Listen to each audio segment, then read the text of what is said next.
오늘 제가 발표하는 4.3 당시 교회의 역할, 이 주제, 이 부분은, 천주교, 우리 제주교구, 100년 맞이했을 때, 당시 허승조 총대리 신부님 주도하시는 그런 작업 속에서 그때 한번 쭉 100년사 정리할 때 해방 후의 천주교회에 대한 내용도 좀 간략하긴 하지만 일단 정리가 된 바가 있습니다. 그런데 본격적으로 좀 정리한 내용은 좀 아직까지는 좀 없는 게 아닌가 그런 생각이 들어서 이번에 지금 평화의 섬 제주 특위 거기에 또 4.3 소위원회가 이제 특별히 구성되어 있는데 4.3 소위원회에 그 내에서 한번 4.3 당시에 천주교회가 제주 천주교회가 어떤 역할을 했는가 한번 살펴보자라는 그런 과제를 만들어서 저에게 주어지게 되었습니다. 그래서 나름대로 자료를 좀 모아서 좀 잘 해보자고는 했는데 상당히 자료가 좀 부족한 그런 실정입니다. 그리고 저번에 윤성남 신부님 따라서 명동에 있는 한국교회사연구소에 마침 아일랜드 골룸반 선교회 신부님들 우리 제주교구에 상당히 지대한 영향을 미쳤던 그 신부님들 관련된 그 편지 자료가 아일랜드 선교 골룸반 선교회 본부에서 그거를 최승용 신부님께서 그걸 가져오신 게 있다. 그런 정보가 있어서 잔뜩 기대감을 가지고 가서 목록만 해도 거의 500페이지가 넘는 그 자료를 일단은 목록만 가져와서 한번 봤는데 참으로 아쉽게도 거기에는 당시 제주도에서 사목을 담당하셨던 세 분의 아일랜드 신부님이 직접 작성한 편지는 없었어요.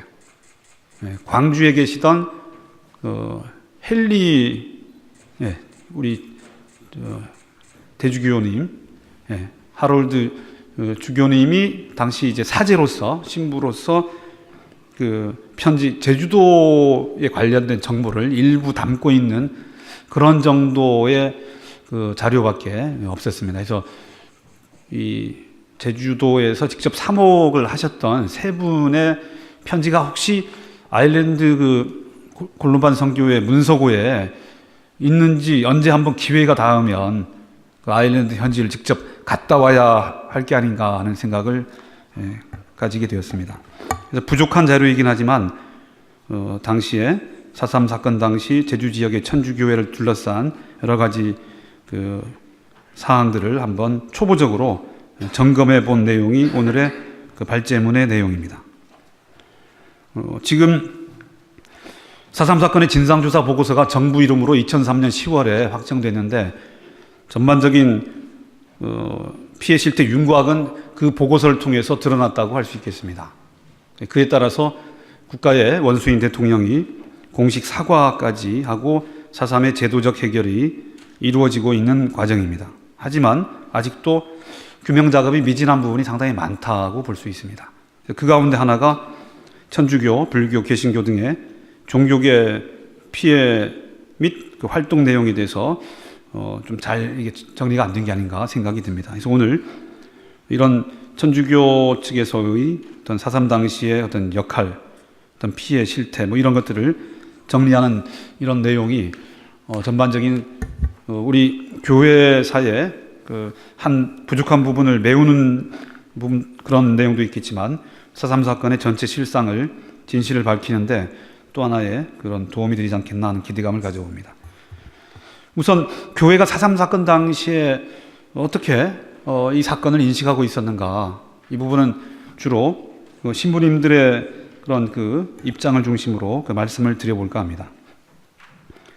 4.3 봉기가 발발했던 1948년 4월 당시에 제주 천주교회는 제주본당, 서귀포본당, 그리고 신창공소, 용수공소 이렇게 두 개의 본당, 두 개 공소가 있었습니다.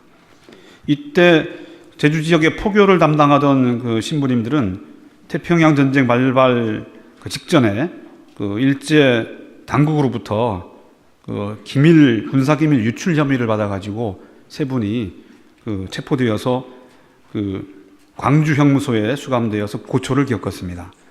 도슨 신부님, 스위니 신부님, 그리고 라이언 신부님, 이렇게 세 분의 골룸반 선교회 신부님들이 되겠습니다. 45년 11월에 와서는 스위니 신부님이 제주 본당의 8대 주임으로 해방된 다음에 석방되고 다시 여기 부임을 해오면서 제주 본당이 부활되었고, 이후에 도슨 신부님 그리고 라이언 신부님이 속속 다시 제주도에 돌아오시게 되었습니다.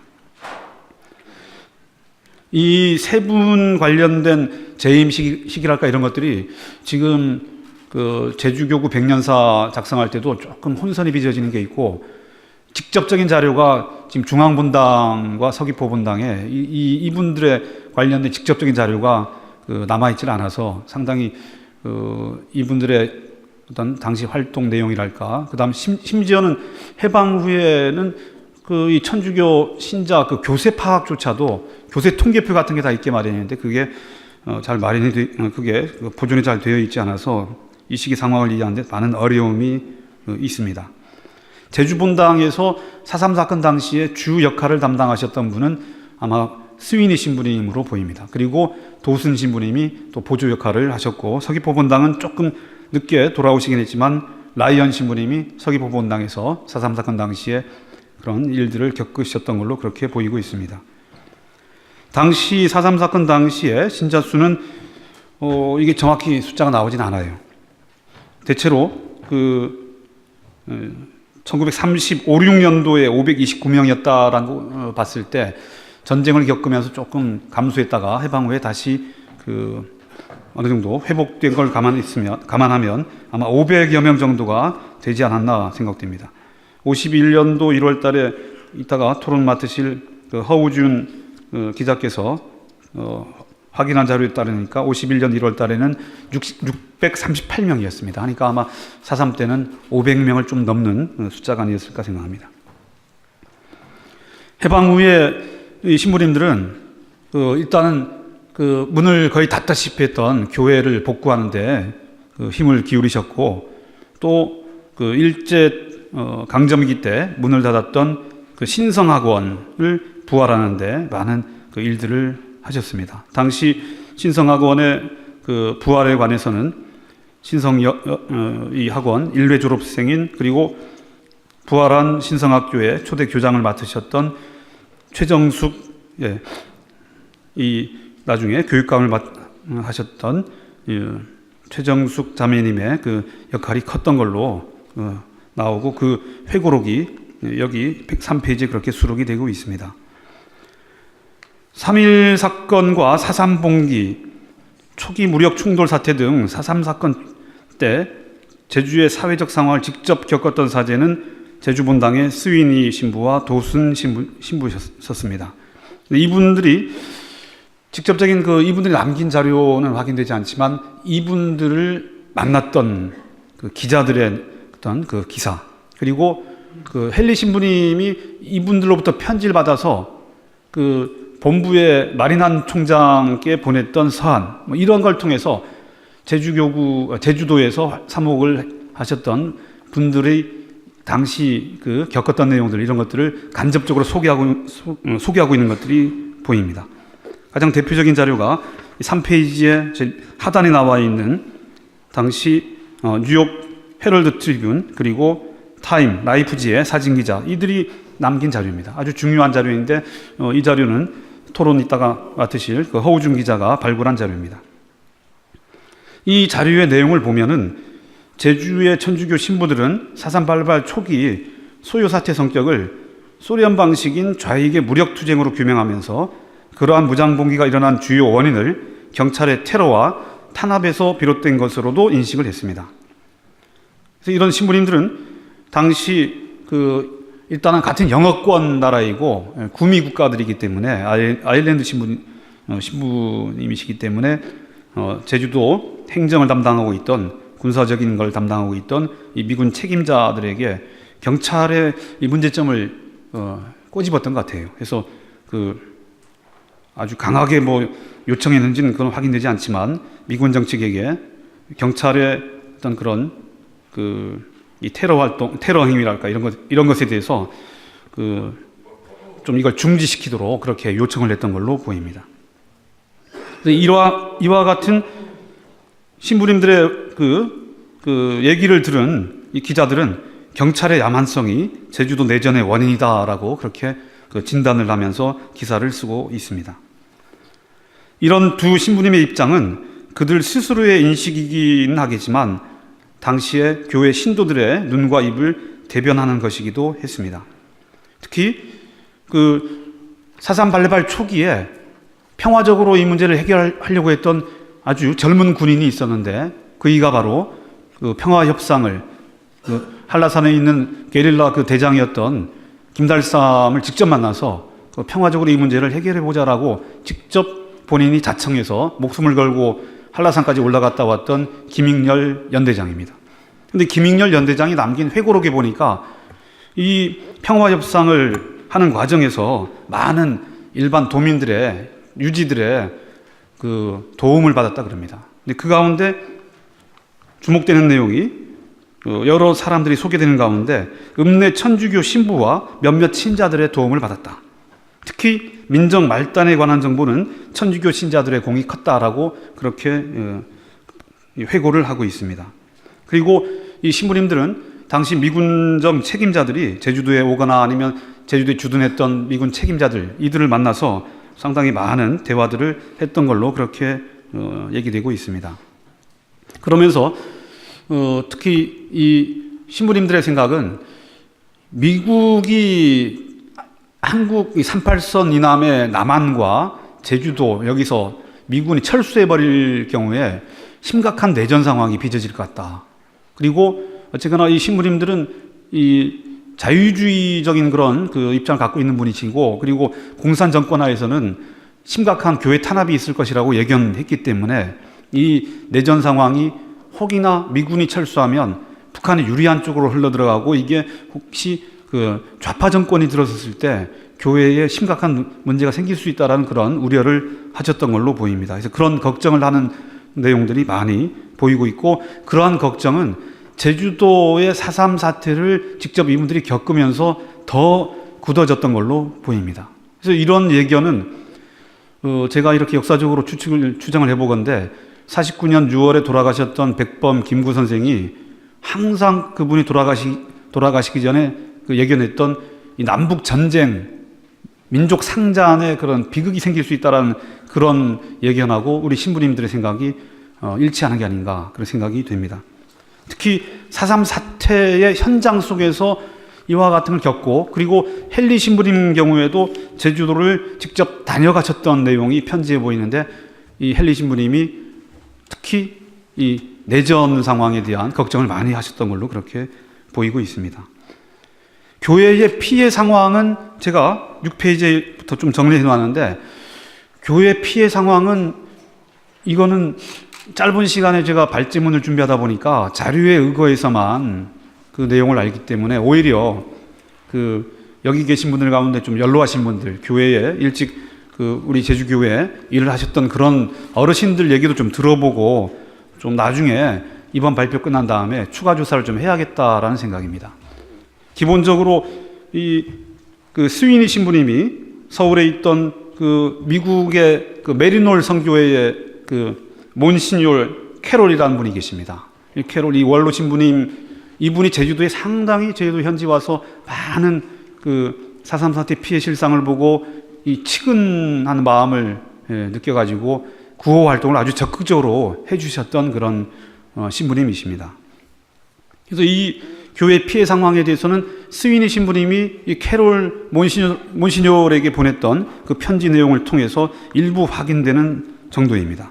여기 보니까 전반적으로 이 군경의 강경 진압작전 실시 무장대 반격으로 사망자가 1만 5천 명이라고 언급하면서 천주교 신도는 2명 정도 그렇게 무장대 습격으로 사망했다고 밝히고 있습니다. 그리고 6.25 전쟁이 일어났던 51년 2월 달경에 또 한라산 무장대 습격으로 신도 두세 명이 사망했다는 그런 정도의 피해 실태만 확인되고 있습니다. 이 부분은 좀 더 구체적인 그 실태 파악이 있어야 할 것 같습니다. 그리고 그 최정숙 자매님 같은 경우는 부녀회 활동을 해방 직후에 부녀회를 만들어서 상당히 이분이 신성학원 출신이기도 하지만 우리 3.1운동 때 직접 그 종로 현장에 뛰쳐나가가지고 태극기 흔들면서 만세운동을 펼치다가 잡혀서 옥고를 치렀던 그 경험이 있고 독립투사이기 때문에 해방을 맞이했을 때의 감격이 이 최정숙 자매님에게 대단히 컸을 것이다라고 생각합니다. 그래서 이분이 남긴 회고록 내용 가운데 이렇게 해방된 뒤에 진짜 제주도에 그 어떤 계몽 활동을 좀 활발하게 벌여야겠다. 교육 그런 그 활동을 해야겠다고 해서 부녀회를 만든 적이 있습니다. 그런데 이 부녀회가 47년도에 접어들면 제주도에 좌파 단체가 상당히 많이 청년단체 뭐 여러 단체가 만들어지는데 부녀동맹이 조금 좌익적인 성격이 강한 그런 조직인데 부녀동맹으로 개편이 됩니다. 이 개편 과정에서 아마 최정숙 자매님은 그 부녀동맹에 가담하진 않으셨던 것 같아요. 그런데 이게 나중에 4.3 사건 이게 사람들 지역의 유지들 많이 잡아가고 있던 48년 그해 가을 지금 때쯤이면 바로 65년 전 지금이면 농업학교에 수감된 수많은 수천 명의 제주 지역의 유지급 인사들 아주 그 나름대로 교사도 있고 공무원도 있고 언론사 기자도 있고 이런 사람들이 많이 농업학교에 수감되었다가 어디론가 끌려가서 처형당하고 했던 때입니다. 처형이라고 할 수도 없죠. 그건 형에 따라서 한 게 아니고 그냥 계엄령이 하에서 그냥 아무 재판도 없이 그대로 죽여버리는 그런 아주 살벌한 상황이었는데 이 시기에 최정숙 자매님이 부녀동맹에 관여한 것이다라는 그런 혐의를 받아가지고 최교육감도 이때 까딱하면 돌아가실 뻔했어요. 그런데 이분과 관련된 이분의 그 구명과 관련해서 다른 분이 남긴 인터뷰 내용을 확인하다 보니까 저쪽에 헌병대 유치장에 있었는데 같은 동료 후배들이 그 부녀회에서 부녀동맹으로 가지 않은 사람도 있고 실제 부녀회 활동하다가 부녀동맹으로 간 사람들이 많이 있었던 것 같아요. 이분들이. 그분들 가운데는 아마 천주교 신도들도 꽤 있었던 걸로 보이는데 누구인지는 모르겠습니다. 이런 것에 대한 확인을 앞으로 좀 해봐야겠는데 최정숙 자매님은 이 헌병대 유치장에 있을 때 면회해왔던 사람에게 성당 신부님에게 좀 이 사실을 좀 알려달라고 부탁을 했던 것 같아요. 그래서 결국 이 수인이 신부님이랄까 이런 분들이 나서가지고 이 최정숙 자매님은 이 농업학교로 넘겨지지 않고 여기서 석방돼 나옵니다. 그래서 그런 내용이 이 최정숙 자매님이 남긴 회고록과 그다음 다른 분들의 인터뷰 자료를 통해서 확인되기도 합니다. 그러니까 4.3 사건의 상황이 좌파 단체 활동, 한라산 무장대 활동 이런 사람들에 대한 죽임만이 아닌 뭔가 혐의가 있고 꼬투리만 잡혔다 치면 일개 탁성록이라는 아편 중독된 이 정보 과장 정도가 사람들 제주도에 있는 기관장급까지도 농업학교에 모아놓고 죽여버릴 수 있는 그런 상황이었다는 것을 기억할 필요가 있습니다. 이런 유지급들까지도 일개 군인 정보과장 한 사람 손에서 죽어가는 판인데 일반 주민들 민간인들이야 더 이상 말을 해서 무엇하랴 그런 생각이 듭니다. 교회의 선무구호 활동 이 부분은 교회가 본연의 역할을 했던 것으로 많이 보이는데요. 여러 가지 내용이 있는데 다 말씀드리지는 않겠습니다. 아까 최정숙 자매님 살려낸 그런 경우도 보이고 48년 겨울까지 많은 사람들이 죽어나가고 49년 1월, 2월까지도 거의 1만 5천 명 이상의 사람들이 죽어나갔다라고 미군 정보 보고서에 나와 있고 우리 신부님들이 남긴 편지에도 1만 5천 명이라는 숫자가 보이고 있습니다.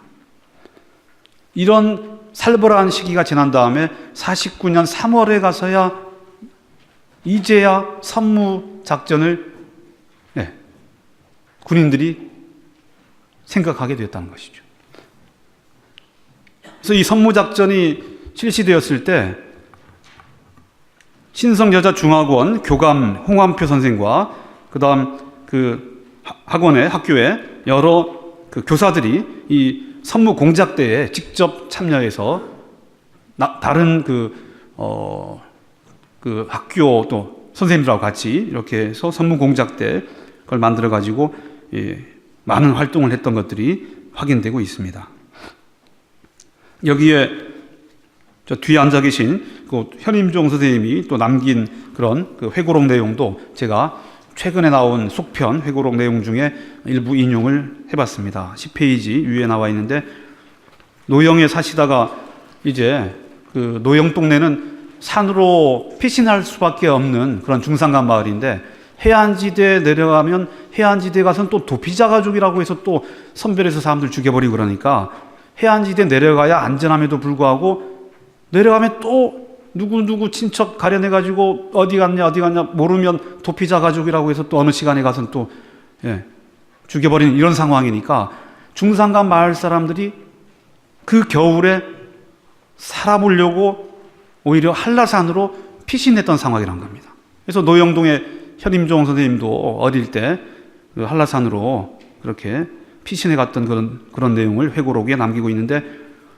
나중에 내려올 때 거기 6학년 때 북교 담임을 맡으셨던 김종철 선생님을 만나가지고 그분이 이제 내려가도 안전하니까 나를 믿고 따라와라 해서 목숨을 구했다는 그런 회고를 남기고 있습니다. 그리고 또 하나 6.25 전쟁 직후에 제주 지역의 기관장급들, 여기 제가 다 소개하고 있는데 도지사하고 경찰국장만 빼고 검사장, 법원장, 읍장, 농업학교 교장 다 이런 사람들 16명을 인민군 환영위원회를 만들었다는 그런 그걸 꾸며가지고 신인철이라는 1, 2개 장교가, 해병대 장교가 이런 사건을 또 조작을 해서 엄청나게 주전공장 들여다가 잡아 족치고 거의 죽음 직전까지 내몰렸다가 이 부분 결국 중앙에 정보가 알려져가지고 뭔가 이상한 사건이다. 그래서 와서 조사해 보니까 조작 사건이라는 게 드러난 것이죠. 이때 또 최정숙 그 자매님의 그 아버지 최원순 변호사, 그 다음 오빠가 되는 최남식 농업학교 교장, 이런 분들이 다 잡혀가셨어요. 그래서 이 사건에 대해서는 당시 뭐 도지사하고 그 다음에 경찰국장의 그런 요청에 따라 가지고 특별 그 조사팀이 내려왔다라고 지금 얘기되고 있지만, 또 인터뷰 내용이랄까 이런저런 내용을 보니까 당시 그 공무원을 지냈던 하두용 선생, 지금도 살아계신데요, 이분의 증언 내용을 예전에 2001년도에 채록했던 걸 한번 검색해 보니까 나오던데, 이 당시 유지들의 그 구명에도 천주교 쪽의 역할이 컸다라는 게 확인되고 있습니다. 그래서 최정숙 자매님 얘기가 오늘 많이 나오는데, 이분이 그 사정 얘기를 신부님한테 해서 이게 그 중앙에 올라가게 되고, 그리고 조사를 왔던 선우중원이라는 분도 독실한 천주교 신자였다라는 내용이 확인되고 있습니다. 그리고 다양한 그 구호 활동을 이 천주교 측에서 하고 있는데, 가장 대표적인 구호 활동 그 내용은 아까 말씀드린 그 스위니 신부로부터 그 내용을 편지로 전해받아가지고 그 직접 제주도 현지를 방문해서 제주도 곳곳을 돌아다니셨던 이 메리놀 선교회의 그 캐롤 신부님이 많은 활동을 하셨던 걸로 그렇게 확인되고 있습니다. 그리고 이 캐롤 신부님은 12페이지의 밑에 하단에 있는 자료에 보시듯이 직접 제주도 현지를 방문하고, 이 제주도 사태가 이 정도까지 가도록 왜 정부가 이걸 나서지 못했는가라고 직접, 이분이 미국 선교회 신부님이라서 그런지 몰라도 당시 로버츠 그 군사 고문 단장, 그러니까 미국의 군사적인 총괄 책임자, 38선 이남에 대한민국 정부 수립된 이후에도 군사적인 총괄 책임자가 로버츠입니다. 4.3 사태에서 이 로버츠의 그 어찌 보면 실질적인 그 책임선이 있다고 볼 수 있어요. 그래서 이런 로버츠랄까, 그 다음에 심지어는 미국 대사 무초, 그리고 이승만 대통령까지도 만나가지고 제주도 사태의 심각성을 얘기하고 이 문제 해결을, 원만한 해결을 주문했던 걸로 그렇게 기록에선 보이고 있습니다. 그리고 수많은 구호 활동을 이 제주도를 위해서 어떤 때는 천주교 가톨릭만 너무 나서는 걸로 보이니까 이 구호 물품을 내려온 걸 가지고 그 개신교 쪽으로 목사들한테도 전달을 해서 가톨릭 그 성교회가 이게 하는 것을 일부러 그 좀 감추면서까지 이 구호의 폭을 좀 넓히려고 노력했던 내용들이 이 편지 내용을 통해서 확인되고 있습니다.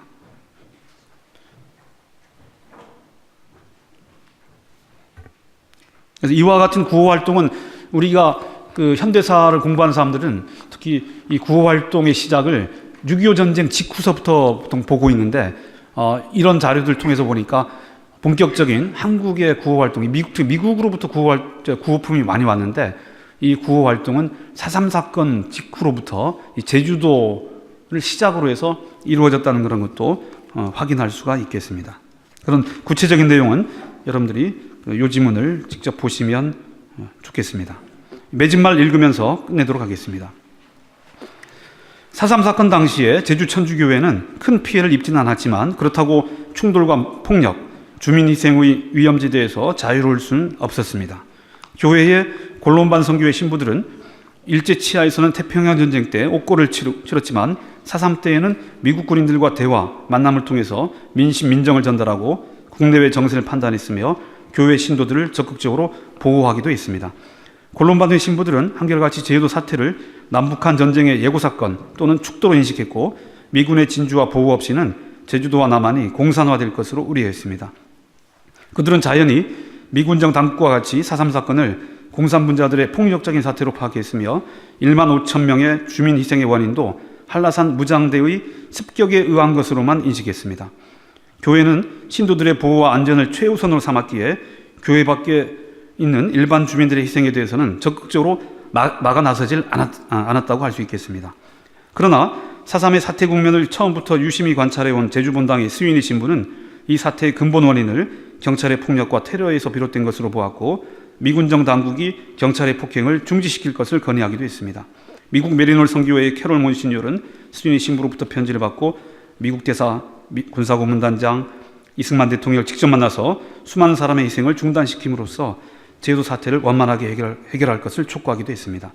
교회 신도들의 선무 공작 때 참여, 활발한 구호 활동 또한 4.3 사태를 평화롭게 해결하기 위한 일관된 입장이었습니다. 교회가 김익열 구현대장이 나선 평화협상의 막후에서 협조하는 주요 역할을 담당한 일이나 유지 사건 당시 수많은 제주의 지도급 인사들의 개죽음을 막아낸 것 모두 평화적 사태 해결의 원칙을 실천한 것이었습니다. 앞으로 제주교회 신도들의 피해 실태를 구체적으로 확인하는 작업과 선교사들의 사안자료 검색, 교회의 주요 인사에 대한 인터뷰 작업 등을 통해서 좀 더 소상하게 진실을 밝히고 정리하는 것을 과제로 제시하면서 오늘 발표를 마치겠습니다.